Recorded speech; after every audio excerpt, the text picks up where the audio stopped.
salah deh. Jadi yang betul adalah A titik N titik. Jadi atas nama. Kemudian dengan alamat, bukan juga dengan D strek A titik. Itu salah. Jadi yang betul adalah DA D titik A titik. Jadi yang ini yang betul ada ya. Kemudian lambang kimia, singkatan satuan ukuran, takaran, timbangan, dan mata uang tidak diikuti tanda titik, misalnya CU kuprum atau sentimeter. Nah ini juga tidak diikuti dengan tanda titik, karena kenapa? Karena sudah ada di aturan EBI di poin kelima di singkatan dan akronim. Mata uang, kemudian kilometer, kilovolt, ampere, atau KPA. Ini tidak boleh diakhiri dengan tanda baca deh ya, karena sudah ada di aturan EBI.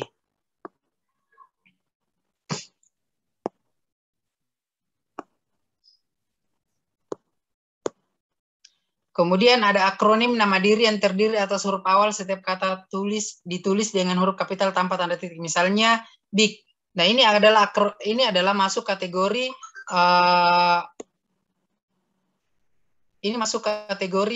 singkatan ada ya, Badan Informasi Geospasial atau Badan Intelijen Negara. Ini masuk kategori singkatan, bukan akronim ada ya. Saya salah di sini. Tapi dibaca menjadi sebuah akronim karena dibaca sebagai BIG bukan BIG, sama dengan Stialan. Kemudian kalau dibaca LAN berarti masuk kategori singkatan, tapi kalau dibaca dengan satu kata LAN masuk kategori akronim, sama dengan BIG, Badan Informasi Geospasial, atau BIG. Kalau BIG masuk kategori singkatan, tapi kalau BIG masuk kategori akronim. Kalau BIN, Badan Intelijen Negara, itu masuk kategori singkatan kalau dikatakan BIN atau BNN ya. Tapi kalau BIN, nah itu masuk kategori akronim. Kemudian nama diri yang berupa gabungan suku kata atau gabungan huruf dan suku kata dari deret kata ditulis dengan huruf awal kapital, misalnya blok. Ini masuk, ini adalah masuk akronim. Kenapa? Karena beberapa huruf di kata yang singkatan dari Badan Urusan Logistik Badan Urusan Logistik ini disingkat jadi Bulog. Nah ini kan B kemudian Bu kemudian log. Nah di sini masuk kategori akronim log ya, Bulog. Kemudian Bapenas. Nah Bapenas ini masuk juga kategori akronim karena Badan Perencanaan Pembangunan Nasional. Jadi harus bisa dibedakan akronim dengan singkatan. Jadi gampangnya itu kalau singkatan itu hanya huruf awalnya yang diambil. Kalau akronim itu beberapa huruf di kata yang disingkat. Misalnya ini Bulog ya, ini kan masuk kategori akronim karena Badan Usaha Logistik, Badan Urusan Logistik. Kemudian Bapenas juga masuk kategori akronim, Badan Perencanaan Pembangunan Nasional. Kemudian kita masuk di bagian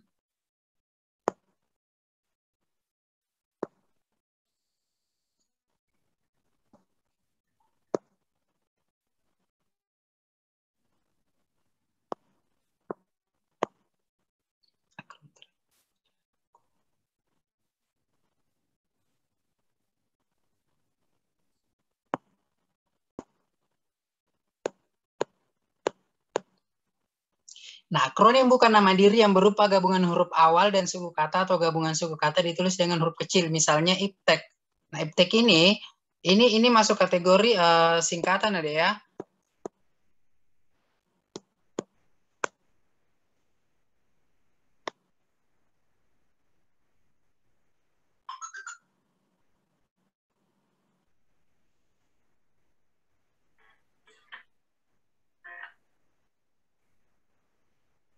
Nah, misalnya IPTEK, Ilmu Pengetahuan dan Teknologi, Pemilu, atau Pemilihan Umum. Jadi akronim bukan nama diri yang berupa gabungan huruf awal dan suku kata atau gabungan suku kata ditulis dengan huruf kecil. Jadi ada memang aturannya ada dalam Ijazah Bahasa Indonesia itu, misalnya akronim pemilu. Pemilu itu kenapa dikatakan sebagai pemilu? Karena merupakan bukan nama diri, bukan nama kantor atau bukan nama lembaga atau nama apapun. Jadi dia hanya sebuah kata yang disingkat jadi akronim, jadi pemilu, pemilihan umum. Kemudian Puskesmas, Pusat Kesehatan Masyarakat ada ya. Kemudian kita masuk di bagian I, angka dan bilangan. Nah, angka dan bilangan ini Yang kalian kenal adalah angka Arab. Jadi yang kalian sebutkan setiap hari itu misalnya 0 sampai 9 itu adalah masuk kategori itu namanya adalah angka Arab pada ya. Kemudian angka Romawi itu ya misalnya 1 2 3 4. Nah, di sini ini contohnya angka Romawi ada ya. Ini contohnya angka Romawi, misalnya 6. Nah, ini 6 itu kan V begini. Kemudian kalau L itu 50. Kemudian C itu 100. Kemudian M itu 1000. Kemudian underscore, kemudian P itu 5000. Kemudian underscore M itu 1 juta. Jadi banyak sekali ya. Banyak sekali memang angka Romawi. Tapi yang sering kita temui adalah paling 1, 2, 3, 4, 5, 6, 7, dan seterusnya. Sampai dengan 16 atau X, P, I. Begini ya, 16.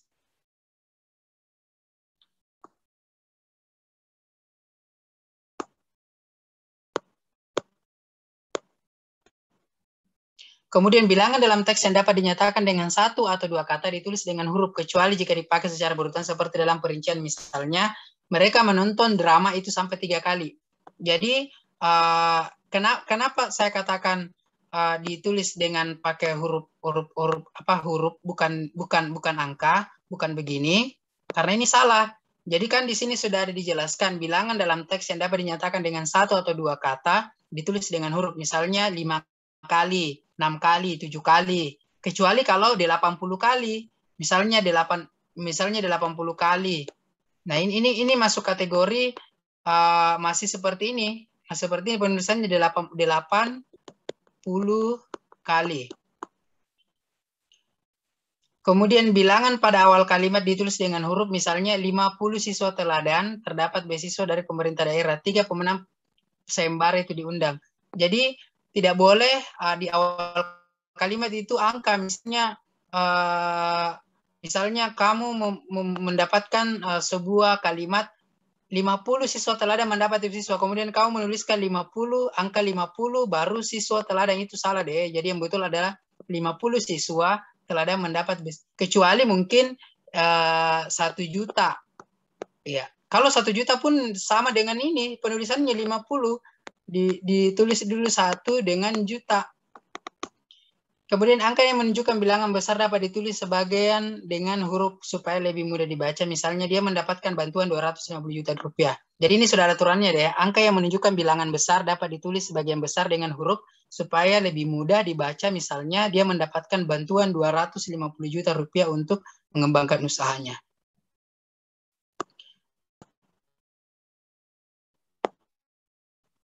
Oke, kita masuk di bagian J. Kata ganti ku, kau, ku, mu, dan nya. Kata ganti ku dan kau ditulis serangkai dengan kata yang mengikutinya. Sedangkan ku, mu, dan nya ditulis serangkai dengan kata yang mendahulunya. Misalnya, rumah itu telah kujual. Nah, berarti di sini artinya rumah itu telah dia jual deh ya.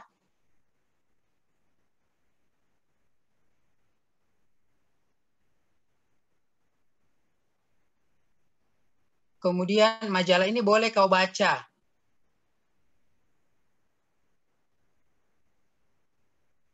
Ada lagi singkatannya.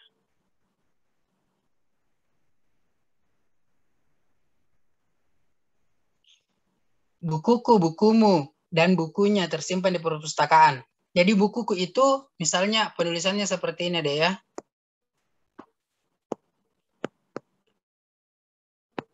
Buku berarti artinya buku saya ya. Jadi nggak usah pakai buku aku. Jadi cukup bukuku atau bukumu. Bukumu jadi dihilangkan kata k. Jadi yang diambil itu cuma mu. Jadi bukumu itu kata ganti ku dan kau ya. Kemudian rumahnya. Rumahnya itu pengganti dari kata rumah dia. Jadinya itu diganti pengganti dari kata dia. Rumahnya sudah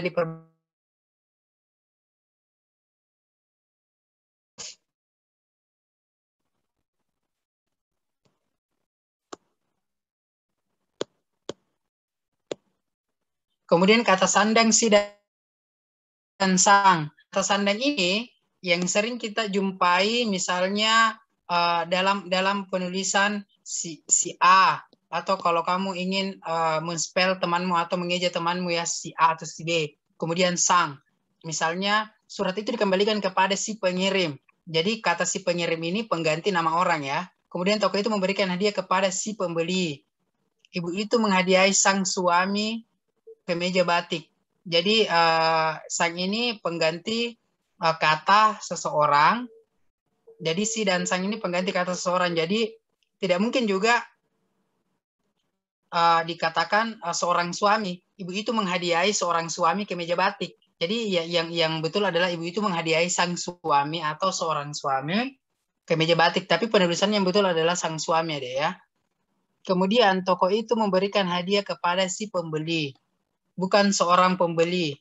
Jadi terlalu pemborosan kata kalau ada kata si, kenapa kata si yang tidak digunakan. Oke, sekian. Hanya 9 slide. Ada yang mau ditanyakan seputar materi untuk kali ini?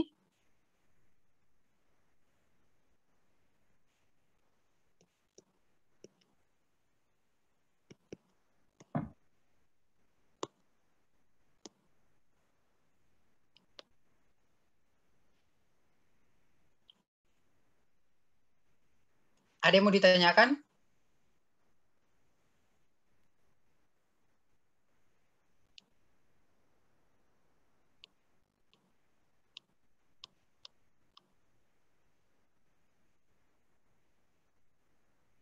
Oke, kalau begitu masuk di penugasan ada ya. Sediakan kertas dan pulpennya.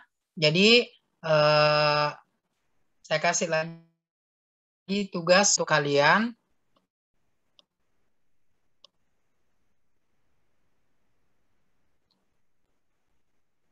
Di bab 4 ini yaitu penulisan kata deh ya. Kata dasar.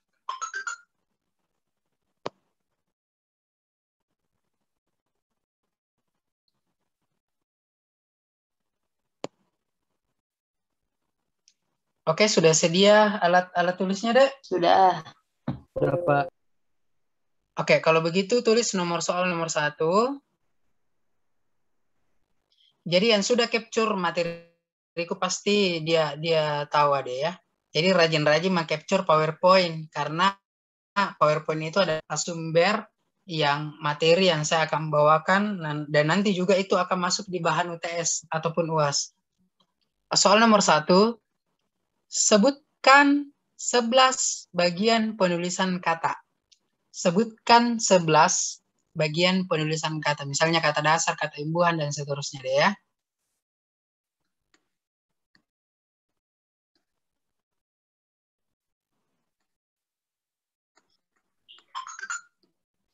Sebutkan 11 bagian penulisan kata, Pak. Iya, sebutkan 11 bagian penulisan kata. Pak, enggak apa-apa Ji, saya tulis di HP baru saya kasih bentuk PDF. Boleh. Kasih Pak.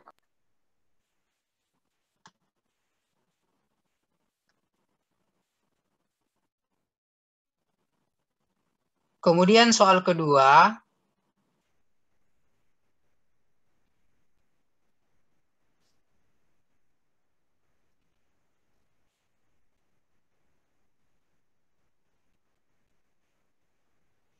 sebutkan 3 jenis kata depan. Sebutkan 3 jenis kata depan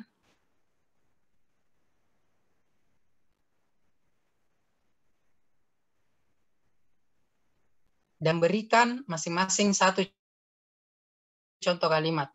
Dan berikan 1 contoh kalimat ya. Sebutkan 3 bagian kata dan berikan masing-masing 1 contoh kalimat.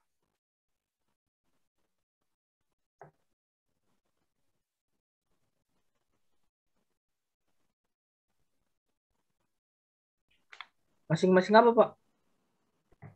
Masing-masing 1 contoh kalimat. Misalnya kata di, ya berikan itu 1 contoh kalimat di mana atau apa. Jadi bukan kata deh ya, tapi kalimat. Ini kan kata depan ada 3 jenis, di, ke, dan dari. Nah, saya minta kamu itu implementasikan dalam satu contoh kalimat. Kemudian soal ketiga, jelaskan perbedaan singkatan dan akronim. Jelaskan perbedaan singkatan dan akronim.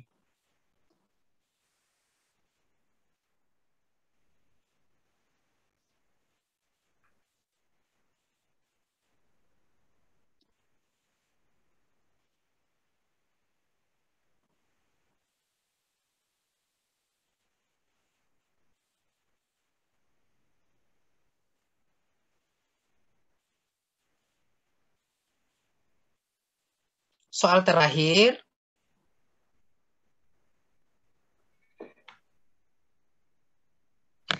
berikan masing-masing 3 contoh kata. Berikan masing-masing 3 contoh kata, bentuk ulang dan gabungan kata. Berikan masing-masing 3 contoh kata dari bentuk ulang dan gabungan kata.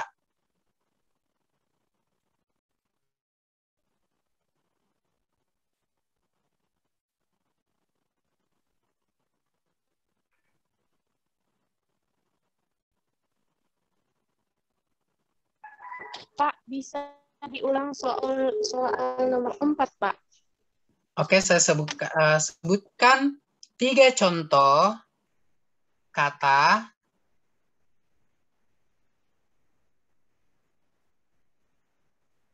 dari bentuk, maksudnya sebut kata dari bentuk ulang dan gabungan kata. Jadi masing-masing 3 kata ya, contoh, bentuk ulang dan gabungan kata. Misalnya saya tadi jelaskan bentuk ulang itu kayak anak-anak, kemudian apa lagi? Itu contohnya saja, contoh kata. 3, masing-masing 3. Bentuk ulang dan gabungan kata. Sudah selesai, Dek? Sudah, Pak. Bapak, dikit. Oke, silakan. Saya kasih refleksi, dengarkan lagu. Pak, Sambil bekerja. bisa bertanya, Pak. Ya, ya. Itu tuh sebutkan 11 bagian penulisan kata, maksudnya apa, Pak? Yang penulisan kata misalnya ya, yang bagian kata dasar, bentuk ulang, gabungan kata itu kan 11 bagian ada ya. Oh iya, Kak. Oh iya, Pak. Kata berimbuhan, kemudian kata bentuk ulang, gabungan kata, kata depan, partikel, itu kan bagiannya dari penulisan kata, Dek. Ada lagi yang mau ditanyakan? Sadarku tak berhak untuk terus memaksamu mencintaiku sepenuh hati. Aku kan berusaha untuk melupakanmu, tapi tadi malam